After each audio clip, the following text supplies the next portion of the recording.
নমস্কার,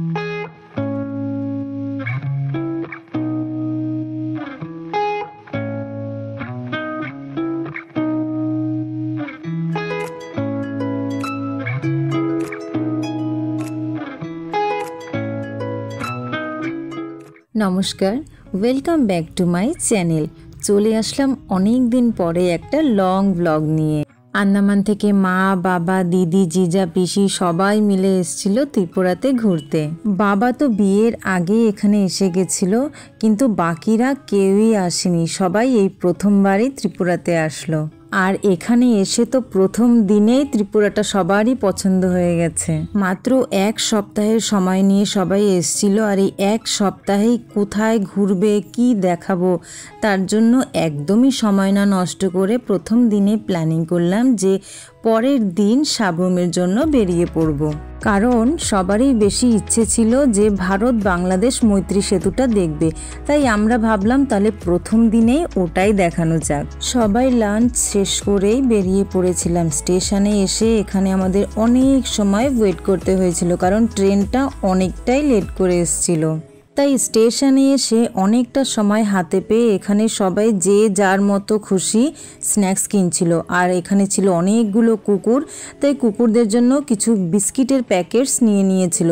আর এই বিস্কিটগুলো খাওয়াচ্ছিল দিদি আর বোন। আর ওদিকে ভয়ও পাচ্ছিল যেন কুকুরগুলো যেন আবার কামড়ে না দেয়। সবারই আরও কিছুদিন বেশি থাকার ইচ্ছে ছিল, কিন্তু কিছু করার নেই। স্কুল খুলে যাচ্ছিল, দিদিরও ডিউটি জয়েন করতে হবে, তার জন্য ইচ্ছে না থাকা সত্ত্বেও টিকিটটা কাটতে হয়েছিল।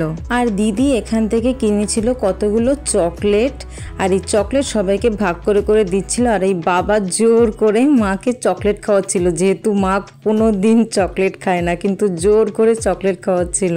প্রথম দিন যেদিন সবাই আসলো কতটা ভাল লাগছিল, আর তখন ভাবছিলাম আজকে এতটা ভাল লাগছে, এতটা আনন্দ হচ্ছে, কিন্তু যেদিন সবাই চলে যাবে, ঘরটা ফাঁকা হয়ে যাবে, কেমন লাগবে। প্রথমে জোর করে মাকে চকলেট খাওয়ানোর পরে এখন গেছে আমার শাশুড়ি মার কাছে চকলেট খাওয়াতে, কিন্তু শাশুড়ি মা তো কোনো মতেই চকলেট খাবেই না, সেই নিয়ে সবাই হাসাহাসি করছে।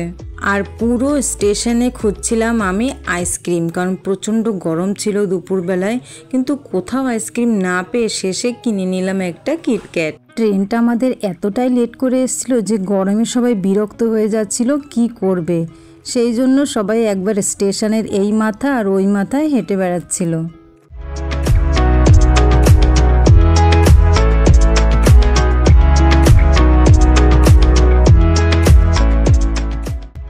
আর এখানে আমরা দুদিক থেকে বসেছিলাম, একদিকে ছিলাম আমরা কজন, আর আরেক দিকে ছিল বাবা, মা, পিসি আর শাশুড়ি মা।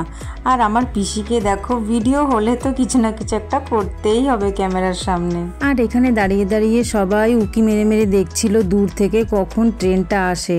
আসলে আমাদের আন্দামানের ট্রেন নেই, যার কারণে আমার ট্রেন দেখতে ভীষণই ভালো লাগে। শুধু আমার না, আমার পরিবারের সবারই ট্রেন দেখতে খুবই ভালো লাগে। কথা বলতে বলতে আমাদের ট্রেনও এসে গেছে, আমরা ট্রেনে উঠে পড়েছি। তারপরে টুক করে কতগুলো ভিডিও এখানে নিয়েছি। ট্রেনে গেছিলাম আমরা 9 জন, কিন্তু এই 9 জনের একজনও এক জায়গায় ছিল না। কেউ বসেছিল, কেউ হাঁটাচলা করছিল, কেউ দাঁড়িয়েছিল। আর সময়টা ছিল যেহেতু দুপুরবেলা, তাই আমার ট্রেনে উঠেই ঘুম পেয়ে গেছিলো, তাই আমি সারাটা রাস্তা ঘুমিয়েই ছিলাম ট্রেনে। আর এদিকে তো আমার মার আর শাশুড়িমার গল্পই শেষ হচ্ছিল না। ফাইনালি পৌঁছে গেলাম সাবরুমে। ওখানে গিয়ে হঠাৎ করে জিজা বলল, চলো তোমরা ডিডিএলজের একটা পোজ দাও। তাই আমি আর হাজব্যান্ড দুজনে মিলে এই পোজগুলো দিচ্ছিলাম, আর সাইড থেকে সবাই হাসাহাসি করছিল। স্টেশন থেকে বেরিয়ে এখানে আমরা দুটো অটো ধরে সোজা চলে গেছিলাম ভারত বাংলাদেশ মৈত্রী সেতুতে। আসলে এখানে স্টেশনের বাইরে অটো ছাড়ার কিছুই পাওয়া যায় না, যার কারণে আমাদেরকে অটোতেই যেতে হয়েছে। আর যাওয়ার পথে রাস্তার দুই সাইড থেকে প্রচুর পরিমাণে ছিল রবার গাছ। এই বাগিচা দেখতে এতটাই ভালো লাগে, যার কারণে আমি ছোট্ট করে একটা ভিডিও নিয়েছিলাম।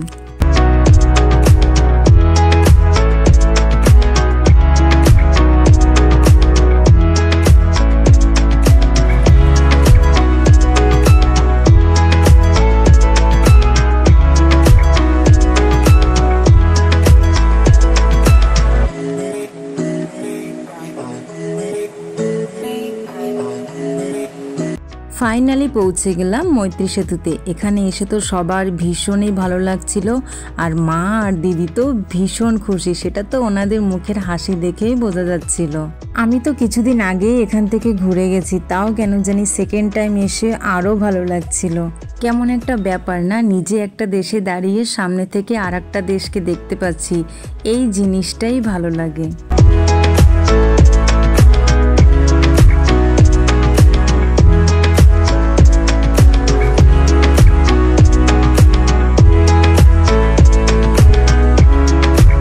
আমি হাজবেন্ড আর বোন প্রথমবার যখন এসেছিলাম এখানে, তখন বেশি সময় এখানে থাকতে পারিনি, কারণ আমরা যেহেতু অটো নিয়ে এসেছিলাম, তো অটোওয়ালা বলেছিল বেশি সময় এখানে ওয়েট করবে না, যার কারণে আমাদের 5-10 মিনিটের মধ্যে এখান থেকে বেরিয়ে যেতে হয়েছিল। কিন্তু সেকেন্ড টাইম এমনটা হয়নি, আমরা হাতে সময় বেশি নিয়েই গেছিলাম।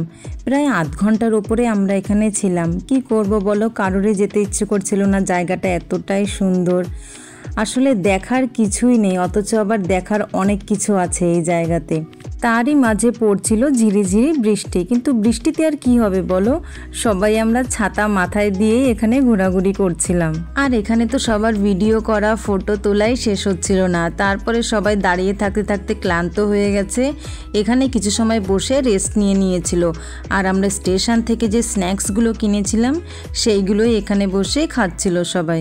দেখতে দেখতে অনেকটাই সন্ধে হয়ে গেছিলো, আর যদি সন্ধে না হতো তাহলে আরও কিছুটা সময় আমরা এখানে থাকতাম। তো এখান থেকে আমরা এখন বেরিয়ে যাচ্ছি। সবার মুখের হাসি দেখেই বোঝা যাচ্ছে যে সবার কতটা ভালো লেগেছে জায়গাটা।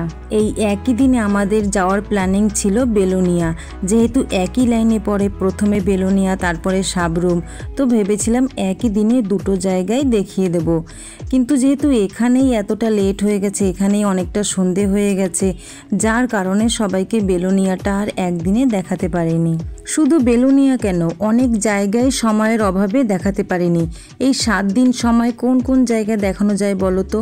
এমন অনেক জায়গা আছে যেখানে আমি এখনও ঘুরতে যাইনি। তো ভেবেছিলাম মা বাবা সবাই আসবে, সবার সঙ্গে প্রথমবার যাব ঘুরতে, কিন্তু সেটাও আর হলো না। শেষে সবাই বলল ঠিক আছে, সব জায়গা যদি একবারেই দেখে যাই, পরের বার এসে আর কি দেখব, তার জন্য এখন কিছু দেখে যাচ্ছি, পরের বার এসে কিছু দেখে যাব। তারপরে চলে এসেছে আমাদের ট্রেন, আমরা ট্রেনে উঠে পড়েছি, ট্রেনও ছেড়ে দিয়েছে। আর আমি ট্রেনে আসার সময় ঘুমিয়ে ঘুমিয়ে এসেছি, যাওয়ার সময় ঘুমিয়ে ঘুমিয়েই গেছি। আর বাকিরা তো সবাই ট্রেনের মজা নিচ্ছিল, কিন্তু আমার ইচ্ছে ছিল যে ট্রেনে যে খাবারগুলো পাওয়া যায় সেই খাবারগুলো আজকে খাওয়ার, কিন্তু আমার এতটাই ব্যাড লাগ যে না যাওয়ার সময় একটাও কিছু পেয়েছি, না আসার সময় একটা কিছু পেয়েছি। আর আমাদের ফিরতে ফিরতে যেহেতু রাত হয়ে গেছিল, তাই আমরা ভেবেছি রাতের ডিনারটা বাইরে থেকেই করে যাব। তাই সোজা চলে গেছিলাম আমরা স্ন্যাক্স বার রেস্টুরেন্টে, যেখানে সবসময় আমরা যাওয়া আসা করি। তো আজকের ভিডিওটা এখানেই শেষ করছি। তোমাদের ভারত বাংলাদেশ মৈত্রী সেতুটা কেমন লাগলো অবশ্যই কমেন্ট করে জানিও। আর আজকে প্রথমবার যারা তোমরা আমার ভিডিওটা দেখছো, ভালো লাগলে চ্যানেলটাকে সাবস্ক্রাইব করে পাশে থেকো। দেখা হবে নতুন ভিডিওর সঙ্গে। টাটা।